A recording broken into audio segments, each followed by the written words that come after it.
Olá, eu sou Márcio Ricardo, a gente está começando agora mais um episódio do podcast Três Pilares. Olha, a gente vai falar hoje sobre um assunto bem delicado. Acredito eu que vocês estejam acompanhando, os massacres, os terrores, as cenas de horrores que têm acontecido nas escolas em diferentes lugares do Brasil. E a gente sabe que é difícil organizar o pensamento diante de um episódio de horror dessa amplitude.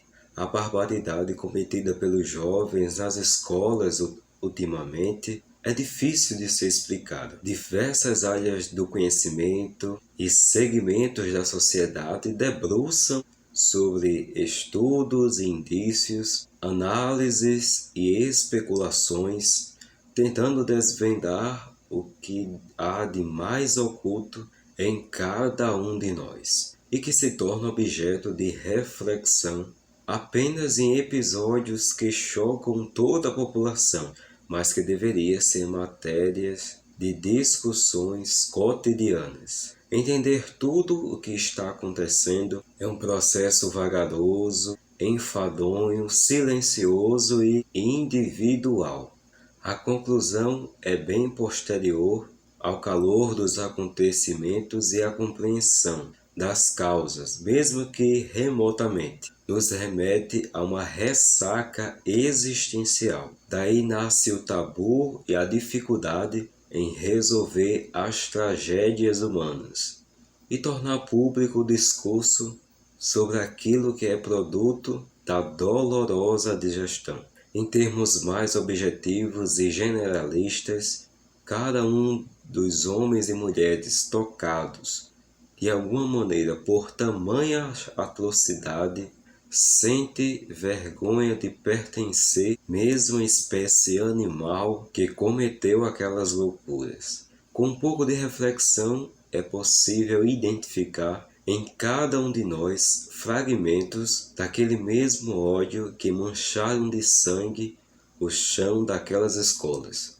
As pessoas mortas em escolas, a morte de Marielle e Anderson, os homicídios ocorridos cotidianamente em vielas de qualquer comunidade, os agentes de segurança mortos pelos crimes organizados, as Marias, as Teresas, as Luzias e tantas outras selvagemente sepultadas pelo braço insolente do patriarcalismo.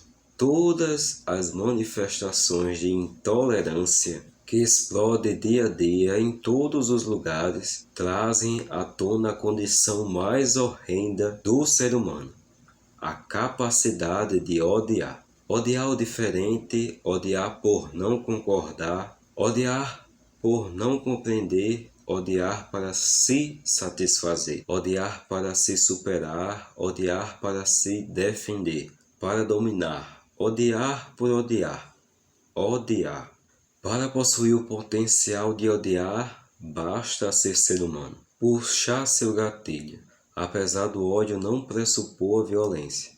Devemos reconhecer que esta potencialidade é uma condição humana, instância integrante da composição do ser, assim como é o medo, a angústia, a ansiedade, a capacidade de amar, a empatia. E o que nos resta? Indicar culpados, apontar falhas em políticas públicas, enumerar costumes sociais, vícios, doenças, agrupar proposições científicas, especulações midiáticas, nos distanciarmos dessa natureza obscurante, assassina, que é tão estranha, mas que de maneira maldita, silenciosa, nos compõe também.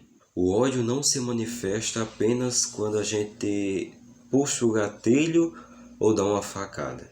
O ódio se manifesta quando a empatia nos falta, quando decidimos ficar do lado de quem avança em discursos que segregam. O ódio se manifesta quando nos apoiamos em ideologias que separam interesses econômicos, políticos e sociais, sem considerar o lado humano das pessoas e as consequências que o tomado partido causarão. O ódio, enquanto condição humana, não foi uma maldição nos dada ao nascer. Ele, assim como qualquer potencialidade humana, existe para nos dotar de capacidades suficientes para crescer, socializar, superar as dificuldades no transcorrer da vida. Precisa ser canalizado, equalizado, mediado por outras habilidades, para que atue de maneira construtiva, colaborativa, protegendo a existência, a sobrevivência. É uma habilidade em sentir que foi selecionada pela espécie, muito que provável para estes fins. Ou seja, toda maneira de se resolver um problema causando outro, puxando outro gatilho, propicia ambiente fértil para a proliferação de um ambiente da cultura do ódio, da intolerância. E é exatamente aí que a humanidade se perde. Violentar para combater a violência, se isolar para repudiar o isolamento, armar para combater as armas já existentes, as atrocidades semelhantes à ocorrida nas escolas existir no mundo e em nosso país. Talvez sempre existirá manifestações descontroladas de ódio, frutos de gatilhos puxados diariamente. Isso não dá para prever e nem combater até a extinção.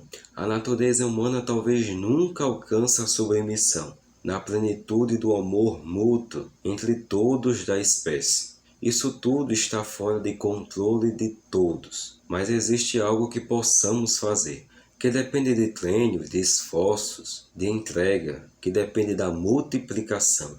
Assim como o ódio, que é produto intrínseco de cada um, pode ser aflorado e ocupar patamares sem precedentes, produzindo resultados horrendos, a capacidade de controlá-lo e investir no potencial produtivo humano também é possível e urgente. Se por um lado a polarização da sociedade pode fomentar o discurso de intolerância, capaz de transmutar a condição humana natural de odiar e a elevá-la a níveis extremos que culminam na violência, do outro possuímos a capacidade inata, a autorrealização, a evolução para o ótimo.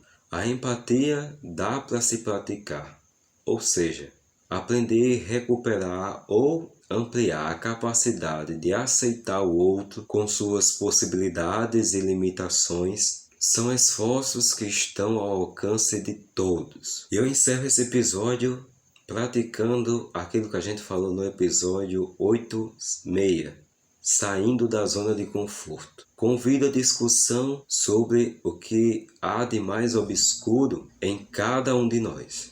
Poder falar abertamente sobre as condições humanas mais difíceis que estão em certa instância impregnadas em cada um de nós ainda é um processo que está acontecendo lentamente em nosso país.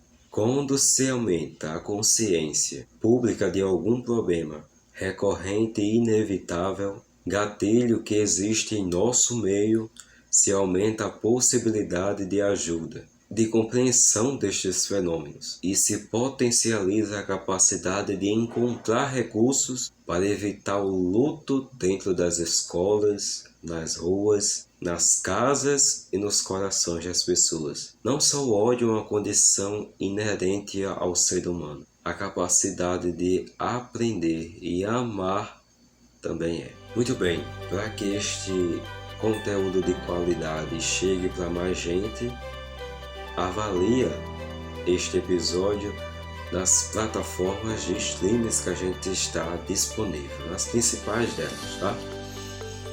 Toda quarta e sexta você já sabe que tem episódio novo do podcast Três Pilares. Eu sou Márcio Ricardo e já estou te esperando no próximo. Até lá!